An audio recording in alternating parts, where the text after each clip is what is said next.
मनीष मिश्रा लखनऊ से हमारे संवाददाता इस पे और ज्यादा जानकारी के साथ। मनीष, सबसे अहम वो प्रस्ताव कौन से रहे जिसमें कैबिनेट की मोहर लगी? हालांकि अग्निवीरों का जिक्र बार बार हो रहा है, वो एक अहम प्रस्ताव माना जा रहा है।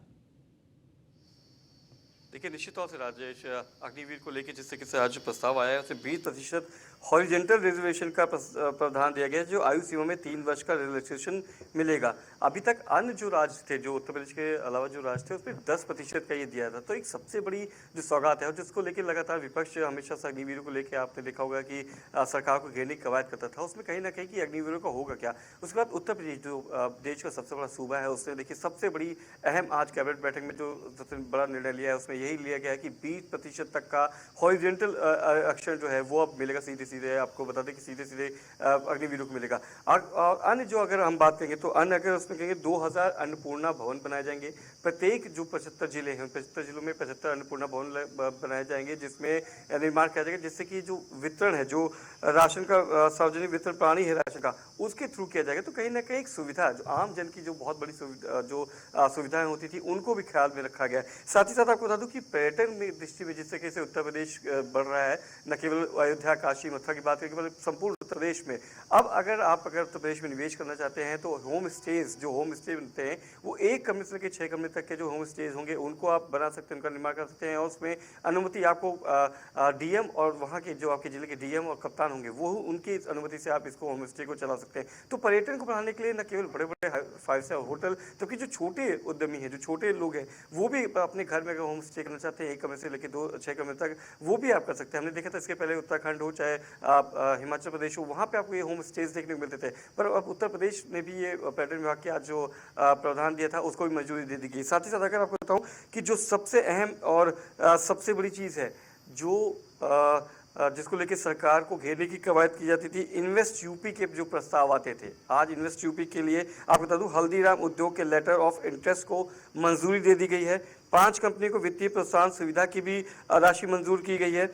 कुल 6 कंपनियों का प्रस्ताव था, उनको भी पास कर दिया गया है। तो कहीं ना कहीं जो इन्वेस्ट यूपी होते थे, जब कहा जाता था कि सिर्फ कागजों पे दिखता है कि कागजों पे कंपनियां आती हैं और पता नहीं कहाँ लगती हैं, पर अब चाहे वो हल्दीराम हो चाहे एसीसी हो, उनके जो प्लांट हैं उनको भी अब कहीं ना कहीं मंजूरी दे दी गई। तो निश्चित तौर से आपने देखो कि जो ये आज की कैबिनेट थी, न केवल रोजगार को लेकर, अग्निवीर जैसे बड़े मुद्दों को लेकर, तबकि अन्नपूर्णा राशन योजना जो है उसको लिया गया है। जो प्रस्ताव थे आपके कैबिनेट में, जिस तरीके से हमने देखा था कि पूरी जो योजना होती है इन्वेस्ट यूपी को लेके, उसमें भी कहीं ना कहीं इस कैबिनेट में पूर्ण रूप देखा गया। तो एक चाहे मध्यम वर्गीय हो, चाहे निम्न वर्ग का हो, और चाहे मेन फोर्स से इन्वेस्ट यूपी के द्वारा कोई बड़ा उद्यमी हो, सबका ख्याल रखा गया इस कैबिनेट में। और ये खूबी है उत्तर प्रदेश की योगी सरकार की। राजेश, मनीष, आप मेरे साथ बने रहिए। एसके वाजपेयी भी हमारे साथ जुड़ चुके हैं। एसके, चूंकि हर वर्ग का ख्याल रखा गया और कुछ ऐसे फैसले जिनकी प्रशंसा होगी, खासकर अग्निवीर को लेकर जिस तरह का डिसीजन लिया।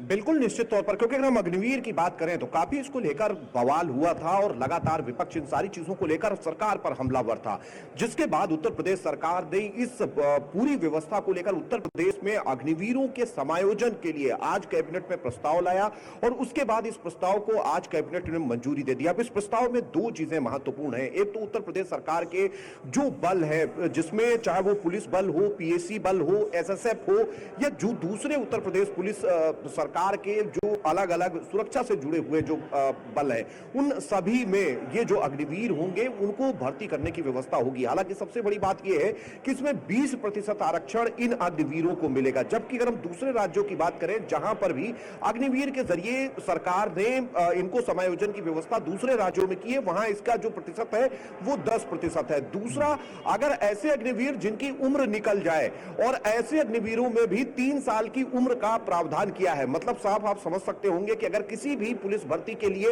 या पीएससी की भर्ती के लिए या जो दूसरी पुलिस की जो यूनिट्स है उनमें भर्ती के लिए अगर उत्तर प्रदेश पुलिस की अर्हता मान के आप चलिए कि अगर 20 साल है या 25 साल है, तो उसमें 3 साल ज्यादा अग्निवीर योजना के बाद जो लौटे हुए युवा होंगे वो भर्ती हो सकेंगे। निश्चित तौर पर काफी ये महत्वपूर्ण निर्णय है। उसके अलावा अगर हम उत्तर प्रदेश सरकार के दूसरे कैबिनेट के निर्णयों की बात करें तो सबसे बड़ी बात यह है कि उत्तर प्रदेश में डाटा सेंटर लगाने वाले जो भी भी प्रतिष्ठान या संस्थान होंगे उनके लिए भी सरकार ने काफी सब्सिडी और अलग अलग तरीके की व्यवस्था की है। चूंकि उसमें डबल ग्रिड की व्यवस्था होती है बिजली के लिए, तो ऐसे में एक ग्रिड जो होगी वो उत्तर प्रदेश सरकार की तरफ से मुफ्त दी जाएगी, उसका खर्च उत्तर प्रदेश सरकार वहन करेगी। ये कोशिश है उत्तर प्रदेश में डाटा सेंटर लगाने के लिए आने वाले कंपनियों की, उनको सरकार की तरफ से ये व्यवस्था दी जाएगी। हालांकि उसके अलावा अगर हम बात करें तो होम स्टे जिसमें 1 से 6 कमरों तक की व्यवस्था हो सकती है। बड़े पैमाने पर उत्तर प्रदेश के अलग अलग जिलों में लोग आते हैं और वो चाहते हैं कि सस्ते में उनके रुकने की व्यवस्था हो जाए, तो जिसको लेकर अब सरकार ने आज कैबिनेट से इस प्रस्ताव को पास कर दिया है, जिसमें होम स्टे की व्यवस्था उत्तर प्रदेश के सभी 75 जिलों में होगी, जिसकी परमिशन जिलाधिकारी के माध्यम से दी जा सकेगी। निश्चित है कि इस व्यवस्था को लेकर भी सरकार कोशिश कर रही है कि वो लोग जो जिनके पास स्पेस है और अपने घरों को होम स्टे के तौर पर वो चलाना चाहते हैं, उसको लेकर उत्तर प्रदेश सरकार की तरफ से ये व्यवस्था की गई। निश्चित तौर पर ये काफी महत्वपूर्ण है, जिससे लोगों की इनकम भी बढ़ेगी, साथ ही साथ उत्तर प्रदेश के सुदूर जिलों में या उनकी जगहों पर जाने वाले लोग, जहां पर होटल्स या बड़े बड़े हम कहें कि जो मल्टी मॉल्स हैं वहां पर व्यवस्था नहीं है, तो ऐसे में वो होम स्टे के जरिए रुक सकते हैं, जिसने भी होम स्टे की परमिशन जिलाधिकारी से ले रखी होगी। तो अगर हम अगले बड़े प्रस्ताव की बात करें, चूंकि उत्तर प्रदेश सरकार की तरफ से बड़े पैमाने पर सब्सिडी यानी प्रोत्साहन राशि उन कंपनियों को दी जा रही है जो कंपनियां उत्तर प्रदेश में अपने उद्यम लगा रही हैं। ऐसे में एसीसी और साथ ही साथ हल्दीराम जैसी कंपनियों को आज उत्तर प्रदेश कैबिनेट की तरफ से प्रोत्साहन राशि दिए जाने का प्रस्ताव मंजूर कर दिया है। मतलब उनको ये जो उत्तर प्रदेश सरकार की इंडस्ट्रियल पॉलिसी है 2024-25 उसके तहत ये सब्सिडी दी गई है। तो ये बहुत सारे फैसले यूपी कैबिनेट की बैठक में हुए हैं, जिनको आज कैबिनेट ने मंजूरी दे दी है और इसके बाद इसका इंप्लीमेंटेशन आज से ही शुरू हो जाएगा। बिल्कुल। और मनीष, बड़ी बात यह है कि इसमें चूंकि हर वर्ग का ख्याल रखा हुआ, चाहे जो निवेशक है उनको, चाहे अग्निवीर है उनको, जो उद्योगपति है उनको, कि आप हमारे यहाँ निवेश कीजिए, हम आपको सहूलियत देंगे। कोशिश यही है कि कैसे उत्तर प्रदेश को उत्तम प्रदेश बनाने की दिशा में तेजी से कदम बढ़ाया जाए।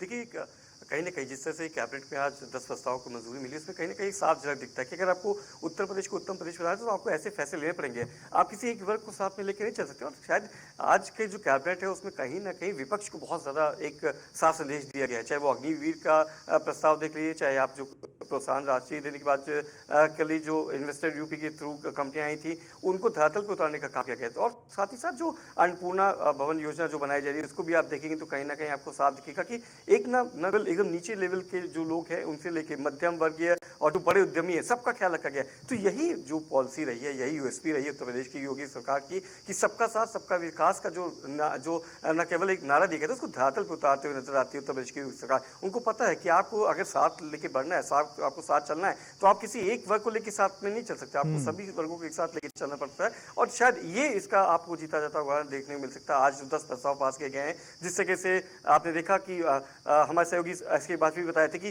किस तरीके से कि सभी वर्गों को, सभी जो वर्ग है उनको एक साथ साधने की कोशिश की गई और ये साफ तस्वीर दिखती है इस कैबिनेट में। तो निश्चित तौर से उत्तर प्रदेश उत्तम प्रदेश की तरफ अगर आगे बढ़ रहा है, जो कि एक मिसाल कायम होता है, एक रोल मॉडल है उत्तर प्रदेश। आप देखेंगे तो पूरे देश में और हर एक मंच से, चाहे वो प्रधानमंत्री नरेंद्र मोदी हो, चाहे अमित शाह हो, हर एक मंच से योगी सरकार की तारीफ करते हुए नजर आते हैं। हालांकि इसको लेके एक रोल मॉडल बनना और उसको कायम रखना, राजेश, सबसे बड़ी चीज है। रोल मॉडल बन जाना बहुत आसान होता है, पर उस चीज को उसको मेंटेन करना, उसको लेके साथ में चलना, वो कंसिस्टेंसी जो होती है ना, वो बहुत इंपॉर्टेंट होती है। और वो शायद करके दिखाया है उत्तर प्रदेश की योगी सरकार ने। और आज की जो कैबिनेट के जो फैसले ले गए हैं, ये बात फिर से दिखाता है कि सबका साथ सबका विकास की जो बात कही जाती थी योगी सरकार की, वो ना कही जाती है बल्कि इसको करके भी दिखाया जा सकता है, और वो करके दिखाया है उत्तर प्रदेश की योगी सरकार ने।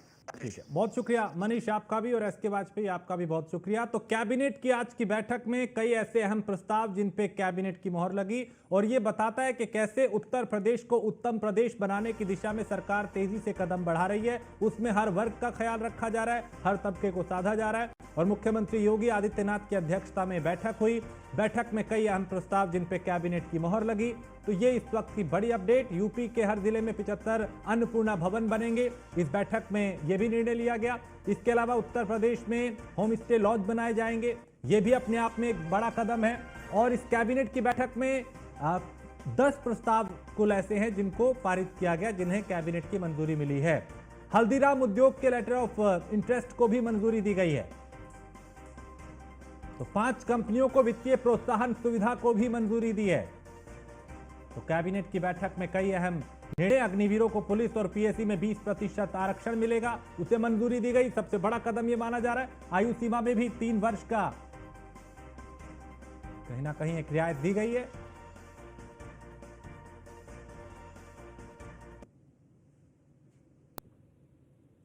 और इसी के साथ इस बुलेटिन में फिलहाल इतना ही। आप बने रहिए न्यूज़ 1 इंडिया के साथ।